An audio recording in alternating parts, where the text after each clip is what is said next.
Today I have the pleasure of introducing Crowberry Consulting as the Society for the Environment's newest Chartered Environmentalist Employer Champion. With this announcement in mind, I'd like to welcome Chartered Environmentalist Becky Toal. Becky is the Director of Crowberry Consulting. I'm going to be speaking with Becky to find out a little bit more about Crowberry, her role, and how CEnv fits into what they do and what they stand for. So with that in mind, hello Becky. Hi Phil. Hello. So a bit more of an introduction to what we're talking about today. The CEnv and REnvTech Employer Champion programs, they recognise and reward organisations that demonstrate a sustained commitment to developing their employees, specialising in the environment or environmental disciplines, with an emphasis on professional registration, such as the Chartered Environmentalist Register. CEnv Employer Champions put their trust in environmental professionals. They implement support structures to allow their staff to progress towards chartership, and they truly value their expertise and what they do. Crowberry Consulting have shown this through their application, that they meet these standards that we're looking for from the employee champions, with quite a big dollop of enthusiasm as well, it must be said. So that's always an added bonus. So I'm delighted to hand over a certificate to Becky. Thank you. Now, via the power of technology, we'll see how well this goes. We're going to go side to side, I think, aren't we? So, thanks, certificate. Phil. There we go. I'm going to go that way. Thanks, Phil. Certificate received. Thank you very much. There we go. That's quite all right. Well deserved indeed. Now, after that presentation, which is very exciting, we thought we'd use this opportunity to have a chat and find out a little bit more about you, if that's okay. That's great. So, well, to begin with, could you let us know who Crowberry Consulting are and what they do? Oh, thanks, Phil. So yeah, Crowberry Consulting is all about enabling sustainable futures, and we specialise in energy, environment, events and ethics. So predominantly through management systems such as international standards, training provision, consultancy, and also auditing, both internal and external auditing provision. Okay, that's quite a few different things. Yeah, it's quite broad. I established the company in 2006, and shortly after what was the recession hit in 2008. So I learned pretty quickly to diversify, but also keep within sustainability, so that our services are mutually complementary of each other.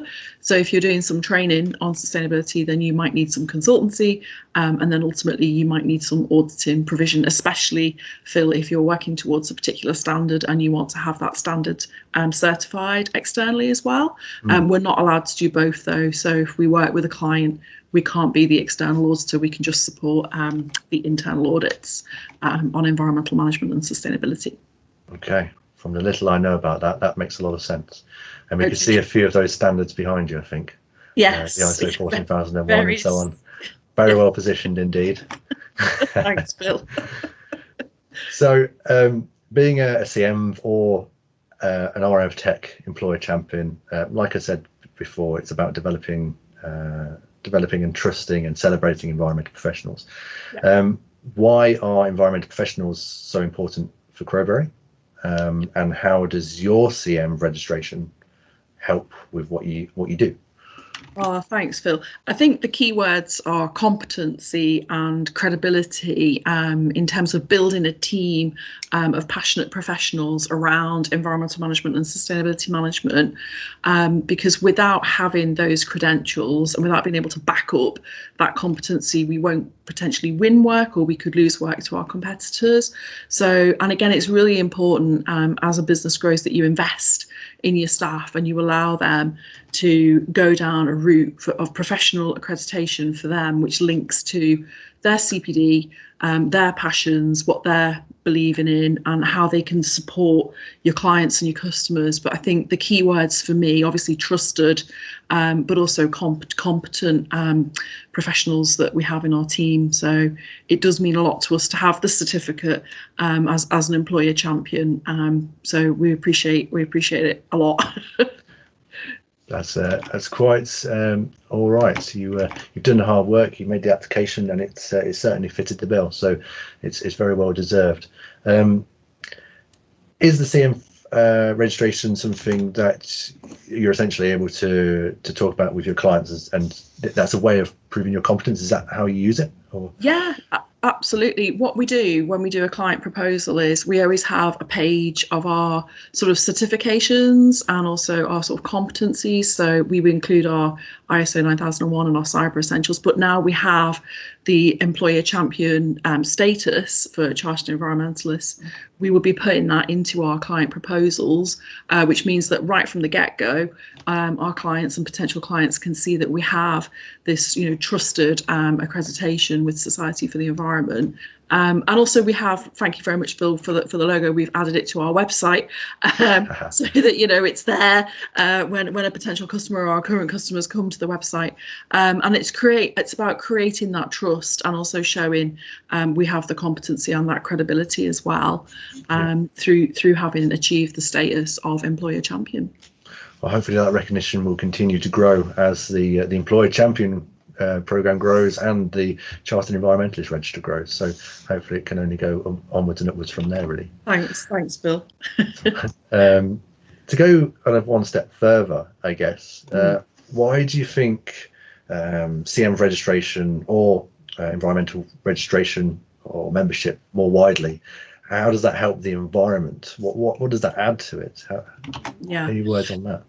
Yeah, absolutely. I think when you see those letters, C.Env, I mean, bearing in mind, Phil, I myself personally received membership in 2005.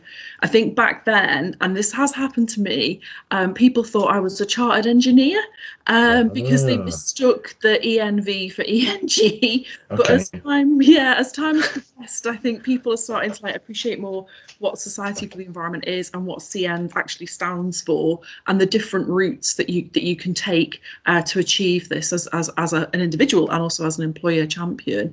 But I think for us personally, more widely, that recognition, it's obviously been around for many years, and there's lots of very high profile members and also sort of members from the royal family who've got the status as well. So people are starting to recognise it as, okay, you work in the environmental professional, you are trusted, you have that competency, you have that professional background, and you also have the credibility that comes with obtaining the status of employer champion. So I think as time goes on, and obviously I know you're doing a lot of hard work to recruit, more CMs as well and employer champions, that recognition is going to grow and grow and grow.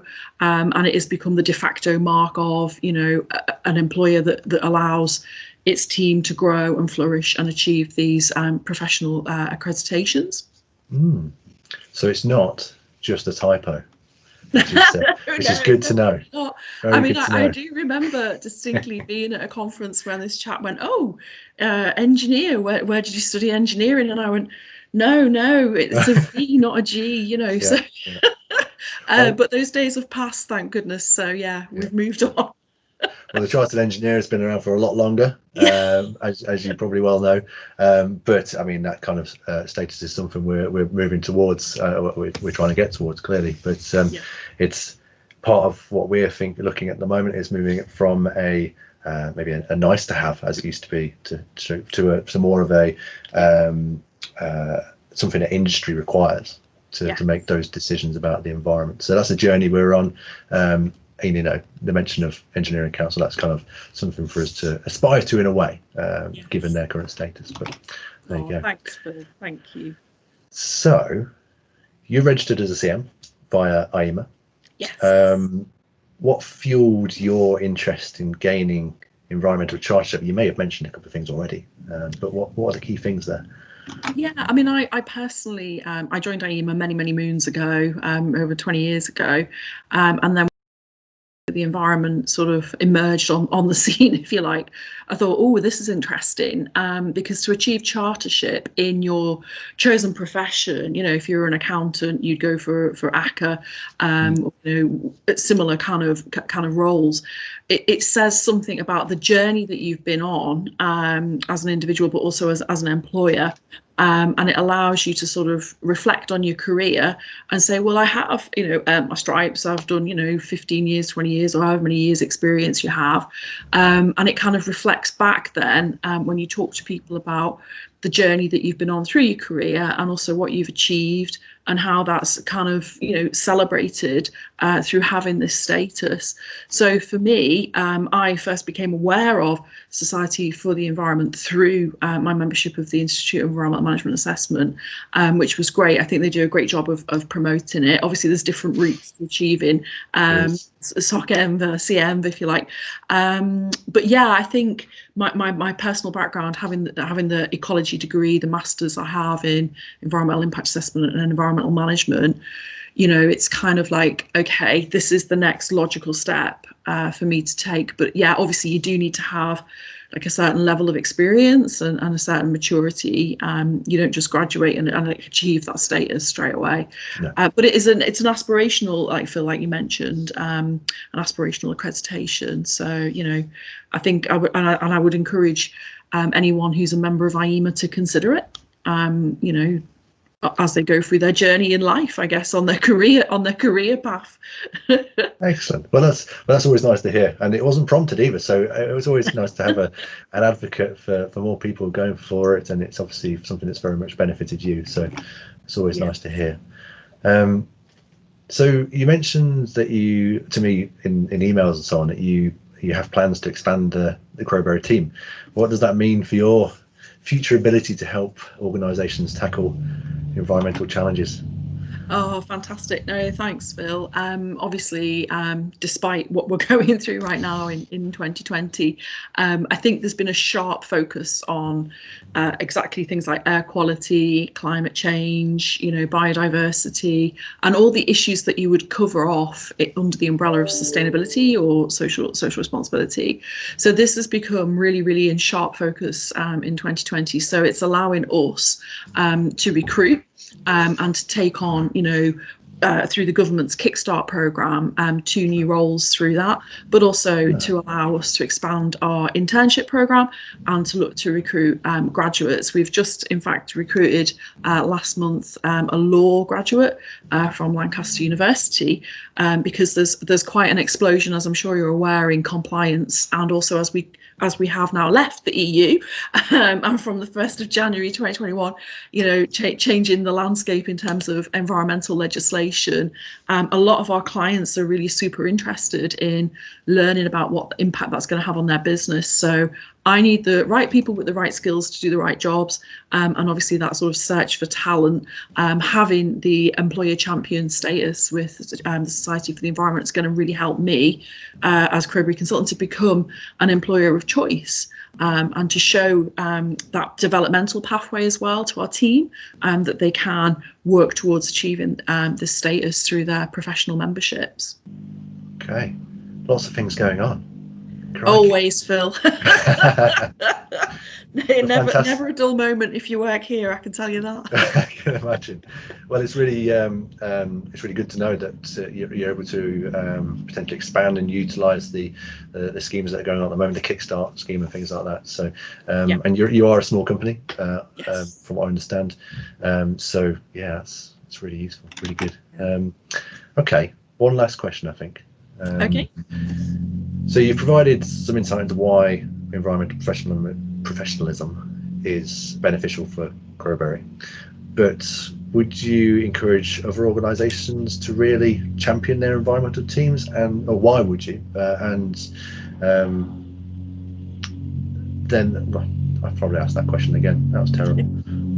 So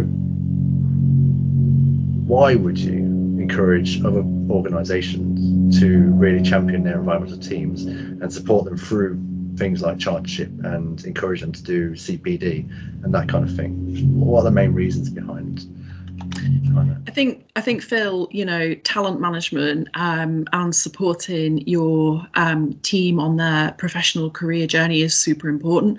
It's been shown statistically that if you invest in your staff, if you invest in your team in forms of training, learning, and development, they're much more likely to stay, and they're much more likely to feel passionate about the business that they're working in. So if we invest in them and allow them to gain their professional accreditations through their CPD journey, they'll be able to bring value back into the business, which supports our clients obviously and allows us to help our customers on their journey to achieve their sustainability goals. So as I said, Crowberry Consulting is all about enabling sustainable futures, and in order to enable that, we need the brightest people in our business, in our team, who've been allowed to flourish and being allowed to be felt invested in, and to achieve these very, very, very powerful accreditations. Being a chartered environmentalist, it says something, it means something, and I think more and more our client base is starting to acknowledge that. Certainly when we go out and advertise roles, we might say, preference will be given to people who are members of IEMA who can apply for this job. More senior roles, we might say, we want you to have chartered environmentalist status, and that's something over the last 5 to 10 years as well. I've seen that a lot more in other bigger corporates. Obviously, we're not a big corporate at all, but in terms of advertising positions and for promotions. But yeah, fundamentally, Phil, it's about developing the talent and allowing that talent pipeline to flourish, and then bring that passion, if you like, back into your business, which then can help with your customer base. So, there's lots of positive reasons for encouraging working towards chartership status. Yeah. You say about bringing passion in. Clearly, there's a lot of passion at Crowberry already. Yes. So, yeah, excellent. Thank you. Hopefully, the builders outside of my window aren't causing too much of trouble with the sound. But we are making use of technology. I'm in the Leicestershire countryside at the moment. And you're Lancashire, is that right? Lancashire, yeah. Sunny Chorley, yeah. Excellent. So through the power of technology, we've been delighted to introduce the new Chartered Environmentalist Employer Champion. So thank you very much for your time, Becky. Brilliant. Thank you very much for applying for the Employer Champion role, and thank you for all the work that you do to progress the environmental agenda and the people needed to make that happen. Thank you so much, Phil, for the opportunity, and also, just to raise awareness that this status is available for employer champions as well, and it doesn't just have to be super large global corporates that can work towards it. I think it's important that people who are watching this dialogue between ourselves, Phil, appreciate that you can be a small to medium enterprise or a medium enterprise, and as long as you fill out the application form and you can demonstrate that you fulfil those criteria for society, for the environment, then there's no reason why not to work towards it. So thanks for the virtual and real certificate. Appreciate it. You're quite welcome. If you wanted to see more about, as Becky mentions, there are different organisations who have the Employer Champion registration. The likes of the big consultancies, WSP. And then we've got large organisations elsewhere, such as Wilmot Dixon and so on, but then slightly smaller organisations such as Crowberry, Locogen, and so on. But anyway, if you want to find out more about that, head to our website. Details are on there. But that was a very useful lead into a plug, so thank you very much, Becky. You're welcome. We'll speak to you very soon. Thank you. Bye. Bye.